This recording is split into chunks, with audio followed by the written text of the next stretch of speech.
we founded this network 8 years ago, and our goal, our vision is to really, since we're rather new to this discipline, this is a rather new discipline itself, our goal is to learn and share and shape together. And we also have expanded this network, even though many of us are involved in people experience, uh, to other disciplines. So UX, service design, CX people are more than welcome to be part of this. We feel that and hope that many of the problems and things that we're talking about are relevant and helpful to all of us.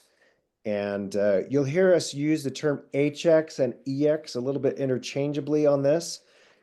We refer to it as HX, meaning the human experience of work, also emphasizing the fact that we're focusing on us as human beings and putting humans more back in the workplace. But we use this interchangeably with EX. So if you hear EX more later on, HX and EX are being used equally here. A couple of things we talked about last time, and I just want to talk a little bit more in depth to begin the session today. Since this is a new discipline, and we have some growing pains, some things that are common for any new discipline. But in this case, most of you, if you're involved in people experience or employee experience, you've started in the last 4 or 5 years. And most in this field have no prior training in human-centered design, in Agile, or some of these other certifications. So we're a bit behind some of our colleagues who are in UX or CX disciplines who have had, in some cases, decades of experience. But this is a problem. This is an issue for many of us in terms of what we need to learn. And it's also impacting the maturity level. We've been measuring maturity for the last 7, 8 years since we're talking about maturity today in this field. Uh, we don't see a lot of progress in this, and this is main reason why we're talking about this topic today.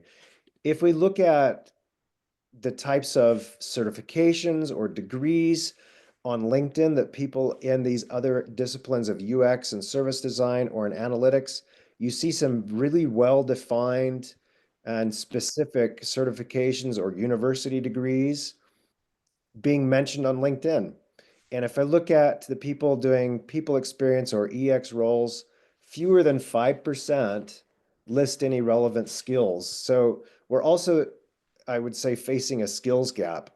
And in many ways, this is, I would say, an as existential challenge, because if we don't learn or treat this as a serious discipline and learn the skills, we're not able to really move forward and solve problems in a different way. So I use this Einstein quote: if we bring the same methods, the same tools to the problems that we're trying to solve, we're not going to get any place different. And in that sense, it is a threat, I would say, to our discipline, because we need to up our game. If we're going to help the business solve challenges, we need to have new ways of thinking, new kinds of tools to use this. And all of us are involved in doing this from an organizational setting. So that's why we're here today, is to talk about how we can move this forward. The team that I've chosen for this are people that I've known for at least 8 years. So all of these people here, I would say, with confidence, represent that upper tier of people who have both the tools and the knowledge and the methodology and the certification and training, but have successfully applied this in an organizational setting. So with that, I want to turn the time over to Julie. Thank you, Elliot. That quote from Einstein is one of my very favorite ones. And I also want to take a chance here to thank everyone who joined us for our first meeting, where we looked at the first stage of the maturity model. We've already gotten some important key themes from the feedback you've provided. We're glad to hear that you find the model practical, that you see a business connection, that you see a need for stronger operational support for the model. We'll be working on that. And Elliot, toward the end of our time together, will describe some of the steps we're taking on that. You also shared with us that you loved that the model helps us to measure progress. There were some distinct needs, and I'll come to that in just a moment. In other words, practitioners have a different take on the model than do people who are in consulting firms or people who are in transition. So we'll spend a few minutes talking about what those differences are. I also appreciated, we all do, that you see some potential for this model, that there are interests in the tools and case studies and guidance that we can create for it.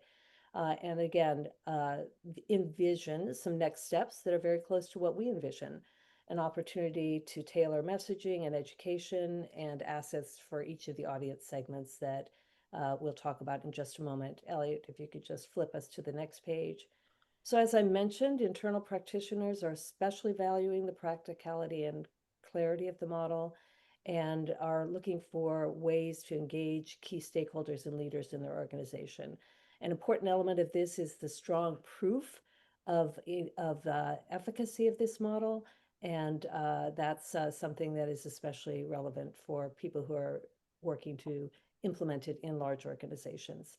Independent consultants are looking for use case studies for model alignment with other models they may be using, and for ways to introduce this model to executives that they work with in their client organization. And then for people in transition, very practical needs. Let's talk about what this means for me. What are the skills I need to develop? How might it help me onboard in my next organization? And how do I develop a human-centered mindset? With that, I want to turn this over so we give the bulk of our time to Damon and Nina, who are going to be talking through the next phases of the maturity model. So take it away, Damon. All right, thanks, Julie. Hey, everyone. For those of you that joined us last time, this graphic will look a little bit familiar. For those of you who are with us for just part two, this is the bulk of what we covered in the first session.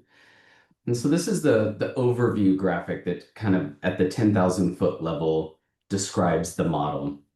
And so you can see across the top, we have three kind of maturity phases: learning, doing, and being. And then within those three phases, you can see the dimensions here in the middle. And the two that, stand out here in the center is that, as EX leaders and practitioners, we should always be doing our best to improve the experience of work in a tangible, measurable way. And also, and just as important, aligning those efforts to really drive outcomes with the business, again, in a tangible, measurable way. And then the four dimensions you see around the perimeter, these are the dimensions in which we've organized specific capabilities that you can build and mature over time. And then that's what we spell out here in the model. So with that, let's hop forward. And in part one, we kind of did a deep dive on teams that are really in this learning phase, because we feel like this is where most teams, most organizations are, kind of solidly in this space of just getting started or being early on this journey. And so what we're going to do today is share some context and some examples of how that matures in the doing and being phases for each of these dimensions. All right, well, with that, I will jump in. I'm going to cover the first three, and Nina will take the next three. But I'm going to start with a quick recap. So here we're on the impact of work, and this is the experience of work. So in part one, we talked about how, most teams early on the journey will identify early pilots and focus those pilots on driving small but tangible improvements for a specific set of employees.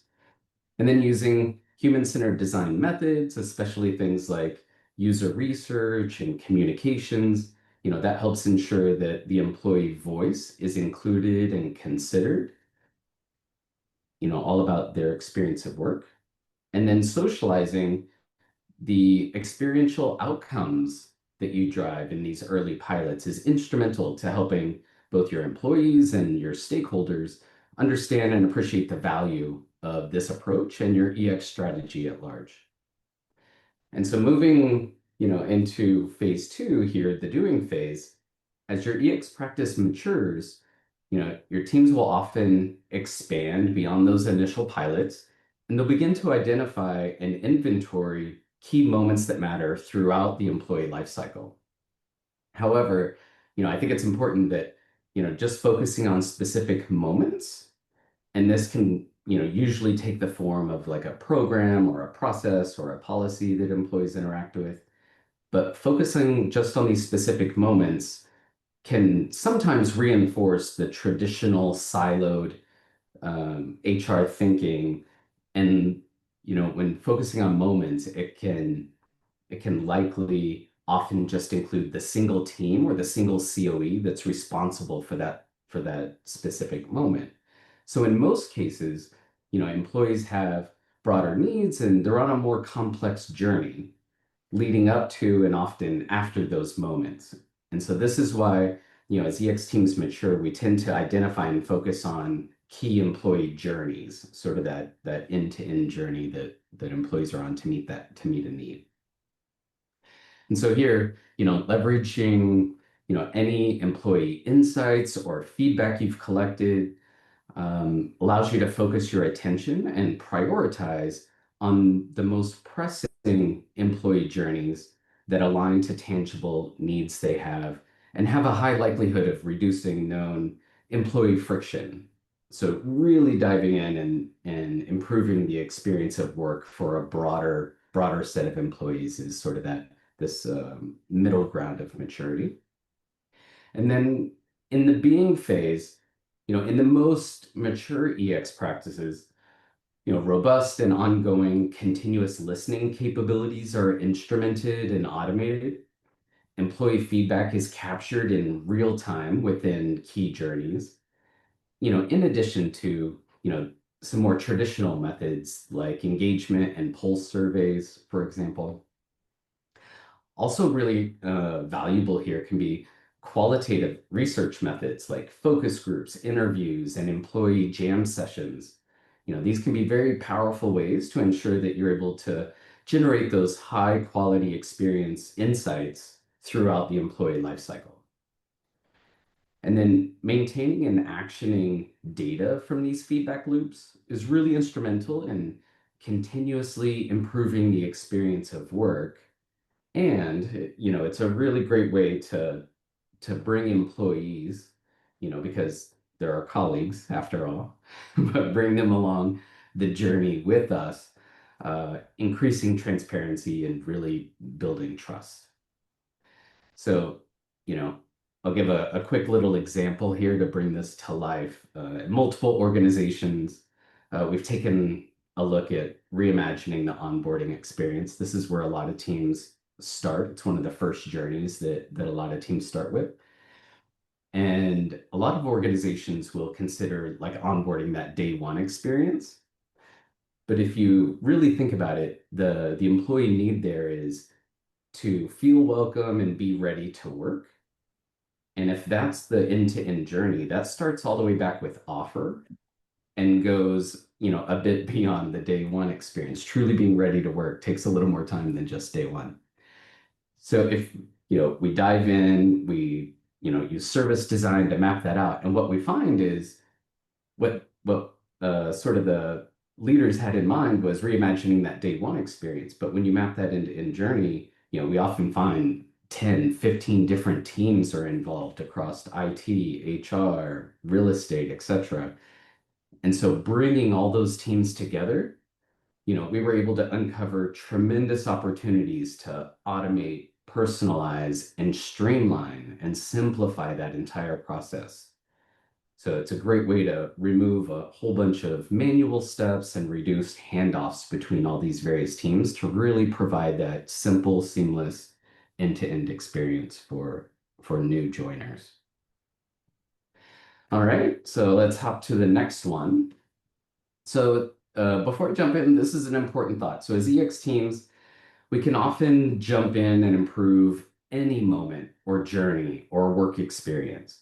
However, if it's not aligned to a tangible business outcome that's valued by your stakeholders, your efforts as an EX capability will be short-lived. So we always need to ensure that we're improving the experience of work but while staying hyper-focused on delivering tangible business outcomes for the organization. And so being a great EX leader or practitioner means ensuring that these two things always go hand in hand. So in the learning phase in part one, we talked about, even for those early pilots, it's important to align with your stakeholders on where to apply these efforts and where to prove and socialize the ROI of this new EX capability that you're building. And identifying and measuring the right experiential, operational, and outcome metrics will help ensure that you can socialize the impact, the business impact of your pilots. So as you mature here in the doing phase, you'll begin to look a little bit more broadly beyond the pilots for additional business needs that, like we said, align to the experience of work. And forming a cross-functional steerco can be a great way to ensure that you're collecting and prioritizing tangible business needs from senior leaders across your organization. And so often these steercos, will start with members from across your HRLT, heads of COEs, for example. But ideally, it would expand even further in scope to cover leaders in the other corporate functions like IT, comms, real estate, et cetera. Because these organizations also have a key role to play in delivering on the employee experience. And so building, an engaged steerco to help identify, prioritize, and target where to deliver EX projects that'll have a high ROI and ensure that they'll focus on tangible and measurable business outcomes is key. And then in the being phase, in the most mature EX practices, we're continuously validating and aligning to the evolving people strategy and also the evolving needs of the business. Your scope and your steerco at this stage can also increase even further to expand beyond the constraints of HR and the other corporate functions. And partnerships and EX projects conducted directly with business leaders. So again, breaking out of the corporate functions and getting closer to the business. This can also drive maximum impact by addressing business needs that are closer to the day-to-day way that work gets done. And so here, a quick example of business impact. There was some insights that were collected about an organization that I worked with that had, some pretty significant regretted attrition. We also saw a pattern with declining performance. There was our cost around recruitment were growing. And so we looked at some of those drivers underneath that were driving all that. And one of the key themes that surfaced through our qualitative research was that visibility into career opportunities was lacking, and that the existing, skills and learning paths weren't really aligned with career growth in a way that employees could really stitch those things together. And so, we did a whole assessment and a whole, build versus buy assessment. And what we ended up doing was building an entirely new digital platform that wove together skills, learning, and internal mobility. And then we also, updated policies and processes, leveraged some AI to personalize it and make it simple and intuitive to be able for employees to understand their current skills profile, the profile of career paths in front of them. And somebody will find that one and mute it. Develop new skills aligned to career goals they have, and streamline the movement of employees into these new roles across the organization. So, based on these business needs that we had, we were able to, really improve the employee experience as well, really driving impact in both dimensions. Okay, last one for me, touch here a little bit on leadership. And so in part one, we talked about how important, stakeholder alignment and support is one of the most important components to a successful EX program. Especially in the early days, it's good to identify leaders and stakeholders that are eager to support the EX vision and mission. And they may not have a deep understanding of EX as a discipline at this point, but your pilots are a great opportunity to enable and activate them along the way. And so securing their sponsorship will be instrumental in socializing the value and the impact of your early EX efforts. And so here in the doing phase, as your practice matures here, your influence and your sponsorship will expand with your steerco and any other involved senior leaders that you've brought in along the way. And, as you work on this growing list of key employee journeys, the leaders and the stakeholders that you have involved in these projects, they'll begin to understand and also socialize the impact and the value of your efforts. And then, gaining the support and the sponsorship of these leaders is key to really continue to build momentum and generate demand for this new capability you've developed from other leaders who, maybe in the early days were a little more skeptical of the approach.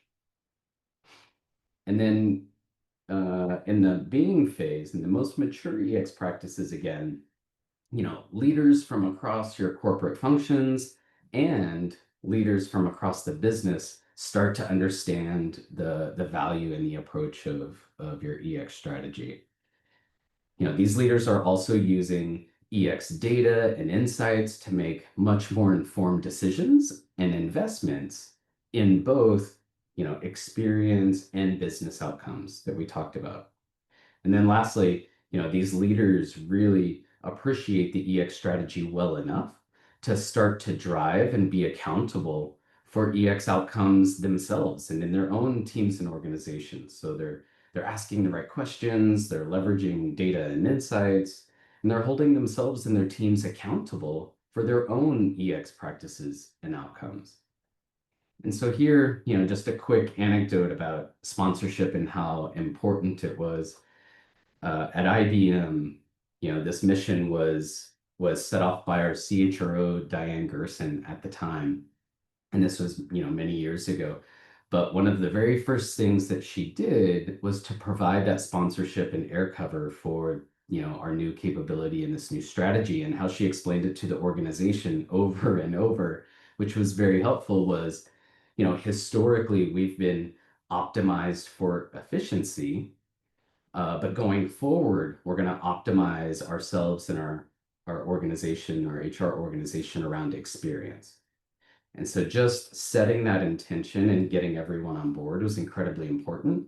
And then as an EX team and capability, we were able to follow that up. And so we brought all 140, HR leaders from around the globe together into a 2-day physical experience where we were able to enable them and activate them on a whole new way of HR way of working that blended, human-centered design, agile delivery, and product management. And just having the opportunity to do that with the leaders drove tremendous results across, the whole enterprise globally. So can't underestimate and can't sort of discount the value that engaging these leaders can have on your results. So with that, I'm going to take a breath and I'm going to hand it over to Nina, and she'll help go through the next 3 dimensions. Nina, over to you. Thank you very much, Damon, and really very thorough explanation. I want to take the next 3 layers in the categories that really support having that impact on work and impact on the business, as Damon explained. The next one is related to capabilities. And what we see at the very earliest stage when companies are starting, and probably the majority of the companies are in this phase, as Damon explained, When you want to get it started, you probably are bringing in capabilities from outside, or you're trying to look to see if there is something within the company that can help you to really start with employee experience, right? So this is the very earliest stage. So you start identifying what are those capabilities, but most importantly, they will come from completely outside your organization or outside human resources, etc. When you are moving into the doing phase, we see a shift from outside to inside. So what we see is that more and more teams start developing their own internal capabilities so that they can focus and look at the employee experience and the journeys from different angles. And the type of capabilities that we are talking here about are really capabilities that probably are not the traditional ones that we know from human resources. So it's really understanding and developing internal capabilities on human-centered design, right? How to do journey mapping, how to prototype, different kind of things, but bringing in also those concepts of what it means to prioritize the journeys, what it means to really design the first prototypes, how do you test, how do you do research, etc. So what we see is that here's where the initial train the trainers programs probably are the first ones that start taking a life within the organization. And more within the field of human resources, these capabilities are being considered a fundamental for everyone else to get familiar with, to know, and also to bring in some external capabilities outside HR within those areas. And by that, I mean, you may need to bring data specialists, you need to bring researchers, you need to bring graphic designers, you name it. So it's building the capability more from within. What we see also is that we start fixing and detailing and creating a structured training program so that more and more people get familiar with it, understand how to do it in an experiential way for sure, but they start not only knowing what it means, but how to apply that knowledge. And last but not least, we see that there is an encouragement in terms of bringing all the capabilities together with the right tools for sure, as well in order to grow the understanding, but also the focus on how do you tackle your employee experience. So all of that, it gives a clear signal that the organization is already into this field, and this is something being taken seriously as well. When you go into more mature organizations that are on the bean phase, you see that actually this is more federated, that we are also expanding the knowledge into not only other regions, other locations, if you are part of the bigger corporate, but also sometimes even other functions that might be interested in adopting the same approach. And an example of that I personally have seen is the shift moving from we started on the innovation on the digital teams, it moved into human resources, it expanded into IT. So the adoption becomes bigger and bigger in the organization until you decide that this is the way of working, right? So equally, we see that senior leaders are trained, they understand what it means, they know how to work, and they know how to prioritize also the journeys that you want to really leverage using this approach. A good example of the transition being done, for example, has been, sorry, in ING when we got started in the doing phase in ING. Well, there was a group of people of externals coming, facilitating, doing the training, bringing people from different disciplines together, helping us to look at a journey from very different angle and different perspectives into building the internal capabilities. That's what for some of the people might be familiar with PACE. PACE was the ING way to innovate and to innovate across the board, the whole organization, using concepts of human-centered design, agile, product management, etc. And it took a life that is now fully embedded across the whole organization. And when I talk about capabilities, of course, it is the knowledge, the skills, the competencies, but it has all to do with having the right tools and methods that you need to have across the organization in order to make this happen and bring it to life. So this is the evolution in terms of capabilities. If we go to the next one, we are talking about the governance. Very good, thank you. We for some of you who were on part one, you may remember that we explained that when you are starting, usually we have a sponsor, a leader who is bringing the concepts of employee experience within the organization, who is also the biggest sponsor to start running a few pilots, right? We'll be mobilizing other business people, some key stakeholders, but it's pretty much owned by that person who is really on the driving seat to make or to embed this in the company. When you shift into the doing, you see, and Damon already mentioned as well, that we start making the shift into having an steerco. And a steerco is a group of people across the organization who really support actually the work that is being doing on employee experience, right? It will determine in terms of governance who owns and who has the responsibility of the work being done here. It still can be done in employee experience team. However, the decisions with regards to journeys, impact, investments that need to be done is predominantly now shifting into an steerco, right? And in that steerco, also Damon mentioned, you would have already people who are not necessarily part of the human resources COEs, but you will have also a business leader who is very much, impacted or wants to really make a big change in terms of the experience within their own teams. And you will have people within IT, you will have people from communications, you name it. But the whole thing is actually making sure that the decision making is now moving from running a few pilots into the scope of a bigger dimension of your human experience projects and initiatives, right?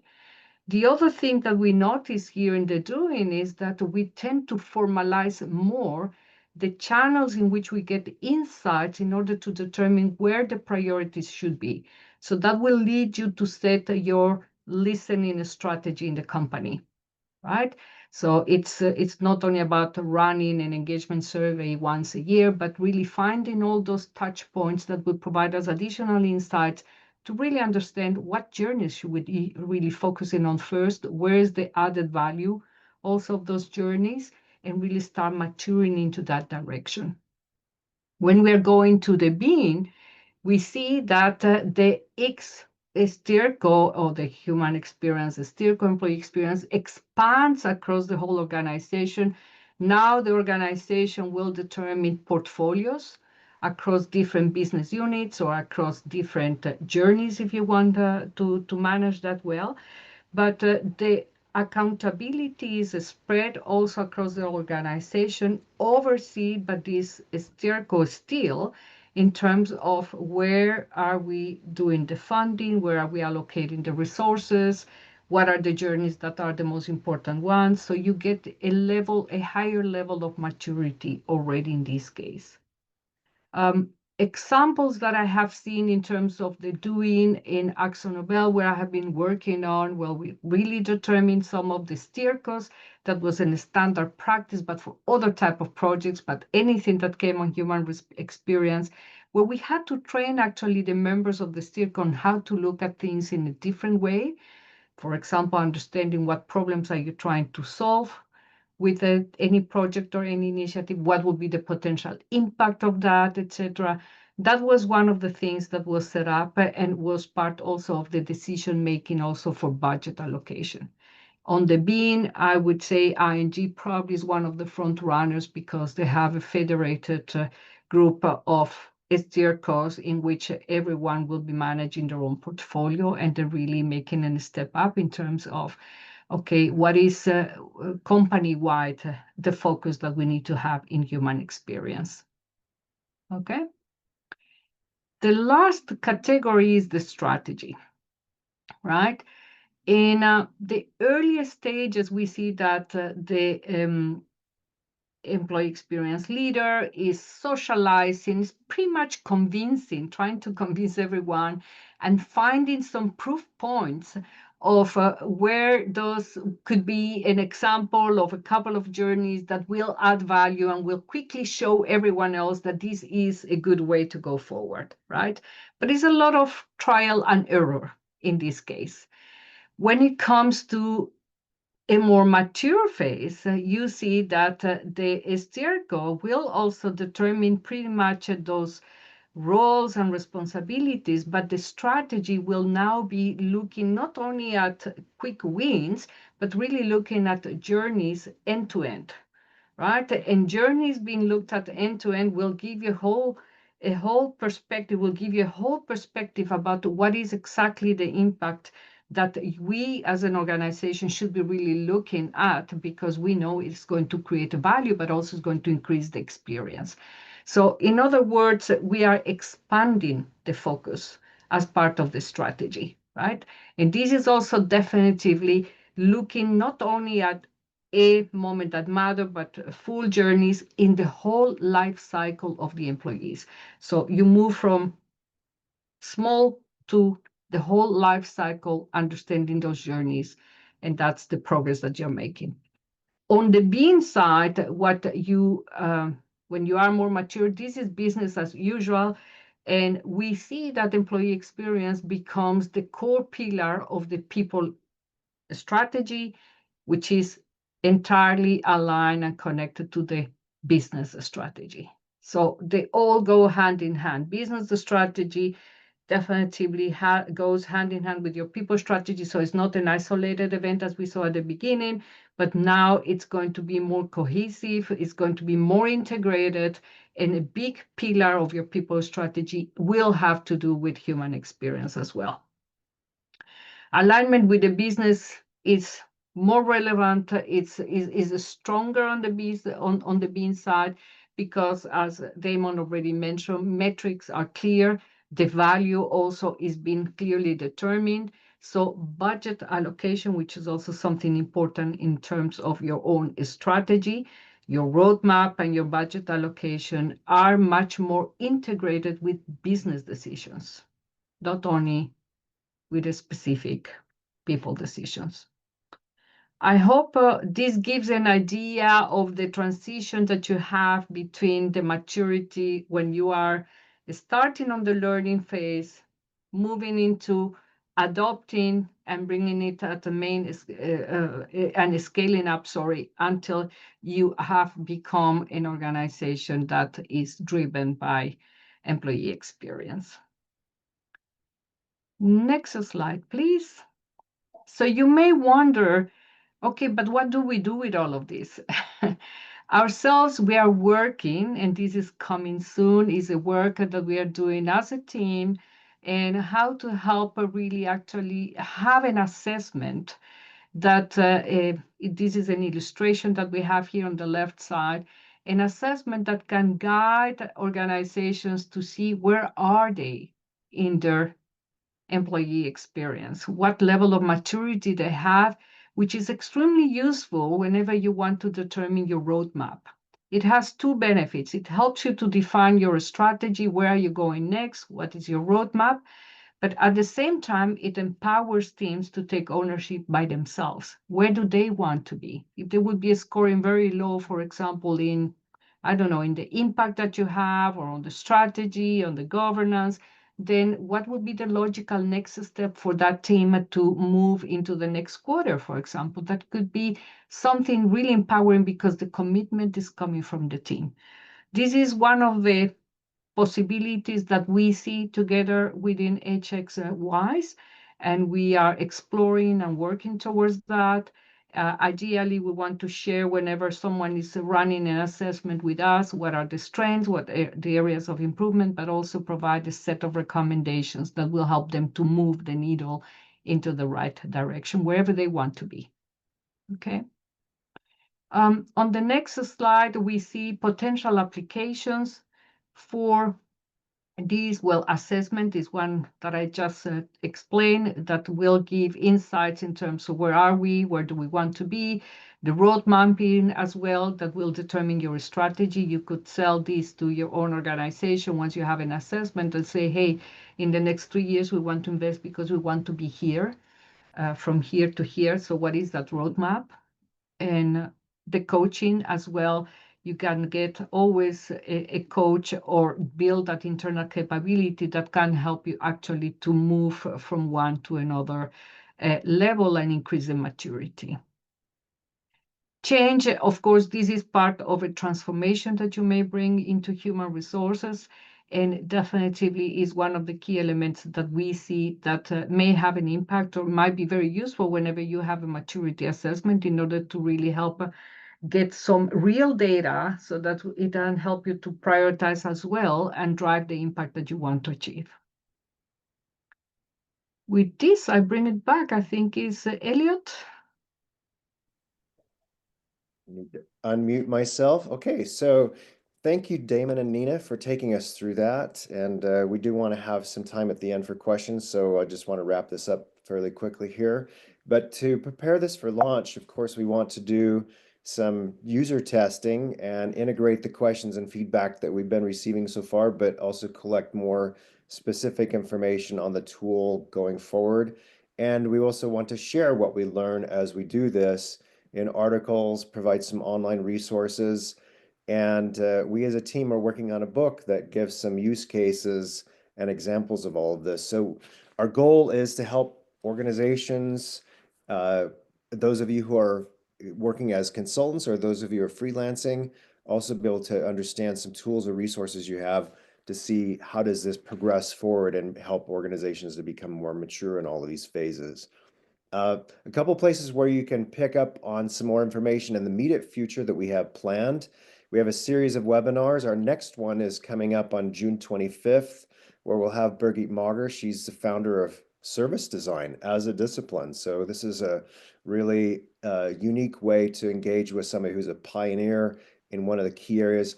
And we'll be talking more about service design. Service design actually came out of HR. So Birgit was working in Hewlett-Packard in Germany, and her team came up with this idea of applying human-centered design into organizations and the systems and processes in which we work. So this is I think, a particularly interesting look at how this works. We're after a series of webinars and articles, etc. Later this year, we'll be doing a summit virtually, October 22nd and 23rd. Also, just to note here, you can connect here, and I'll share these slides and the discount code, but Birgit has a global organization who have been doing this for 15 years. So their service design conference is going to be in Dallas this year, but also virtually, and you can apply a discount code for that. So like to stop there and do some Q&A. Invite you to scan this QR code so you can share your feedback with us on this webinar. But I would like to, and I'll leave this here for a few minutes so you can scan the QR and share the feedback, but they'll open this up for questions. Hey, Elliot, I got a question via chat that I think brings up a great topic that's probably top of mind for everyone. So I'd love to throw this out there and see what some of the other leaders here think too. But the question was, in general, how could this be applied in sort of the place we find ourselves now in defining and organizing our thoughts around AI and the human experience of work. And so it has my brain kind of turning and generating ideas, and just a couple off the top of my head are, within any journey project, as you're using service design and mapping it and identifying those places where there's frictions or gaps or opportunities, part of the process and part of the mapping process, both in the current state and the future state, is to identify, places. In the past, it's been, where can we automate or where can we personalize? Those were early sort of AI capabilities. And so it's just an expansion of that thought, and at least in that case. So looking for those opportunities to apply AI in really meaningful and tangible ways that could streamline, simplify, or accelerate the employee performance or of those journeys, or the journey performance itself. I think that's one key way to think about this. Another is, when we apply this model, the ethics around AI often come up in the experience of work conversations. And so this also isn't a new concept, but it's growing in momentum and growing in scale. And so using, your EX strategy and your steerco and the governance decisions as an opportunity to get crisp as a leadership team on what is your point of view on the ethical use of data and AI and machine learning in your organization's, employee experience in the employee context, and most importantly, socializing that. So helping the organization understand how and when you plan to use these capabilities and apply them, but even more importantly, how you won't apply these technologies, and really socializing that point of view. I think that's another great way to apply this.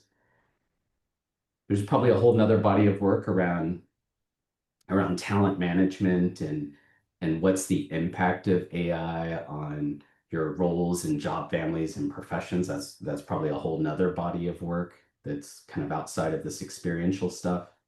But those are the things that come top of mind. I'm curious if anybody else has any additional thoughts. Yeah, Thank you. I think there's a very good point, Damon, what you are mentioning. I think this is a concern that a lot of people have, where I do see a trend, to your first point, is anything that may sound or even smell like HR operations.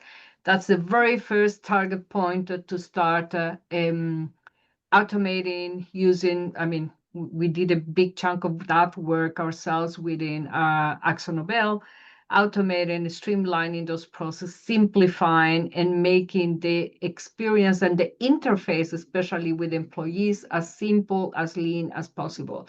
And I would say sometimes we start thinking and dwelling a lot about where do we get started. I would say this is probably the easiest part to get really started, definitively.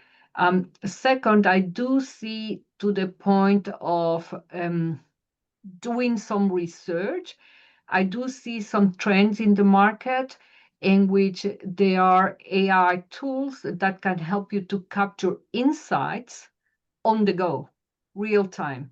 And those insights will be mapped automatically to a journey so that you don't need to do the nitty-gritty detail of work. But let's say we're having this conversation here and there are some specific insights, those will be brought and captured automatically and brought into a specific journey. And when I go into the journey and I see changes, for example, in the experience, I can clearly see, oh, this is coming from the conversation that Nina was having with Damon in this current setting. So this is a great way of exploring the use of AI in order to continuously validate and keep feeding the insights you have on your journeys. Yeah, Nina, something you mentioned brought up one last idea around the research. I think qualitative research with your employees, focus groups, interviews, that kind of work, can be incredibly insightful on finding and identifying the best places to apply AI and automation. Our employees that are doing the day-to-day work, they're closest to the work, they're closest to the outcomes. It's a great way to identify where the places where AI could really make a difference in their performance and their work, and doing it with them, as opposed to, what we often see, a small little strategy team runs off and tries to develop this point of view in the corner. So I think that's another great way to really think about that. Just to add from my side is what I do see as a risk as we're talking about employee experience being a horizontal discipline. AI is now being taken over, and the risk there you have is that it is a shiny tool that sits within the different verticals. And so I think it's very important to keep that in mind, that if we apply AI, we should always look at it horizontally, because we're really missing a chance where we can use data across the horizontal instead of using it vertically. And keeping the, let's say, the operating model of a business vertically oriented is not the way where I think we would like to go with the future. I love that thought, and having an EX team join with the tech team to help make sure that those two things come together horizontally across the organization is, I think, fantastic advice. Yeah. One other challenge with AI too is that that if AI becomes the vehicle for describing or populating data for journeys instead of real research talking to real people, there's also the danger that we get an artificial or incorrect view, inaccurate view of both the description of the journey, but also key points of interaction, moments that matter, areas that need attention. So it's AI can be a very useful tool in helping us quickly set up an supposedly, so to speak, onboard a journey, get us started. But we need real people, real data insights to populate that. And also for interpreting and judging which pieces of information are the most critical to focus on immediately is something that still requires human beings. So AI can be a great tool for organizing and structuring that, but we still need people to judge which areas of focus we have. Other questions? Hey, Elliot, this is Jason. I was the provocateur of that question to Damon. So I know this is for a longer conversation, but I'm now in a lot of conversations around how do we start to deconstruct work and figure out, what is the work that is explicitly human, what is the work that is explicitly AI, and what is the work that is explicitly human plus AI, which means then, right, how we approach human experience then becomes different, because now we have to think about, I'll call it the technological or the platform element, and how does that relate to the employee experience, and then does ownership, and I know somebody put this in the chat, right?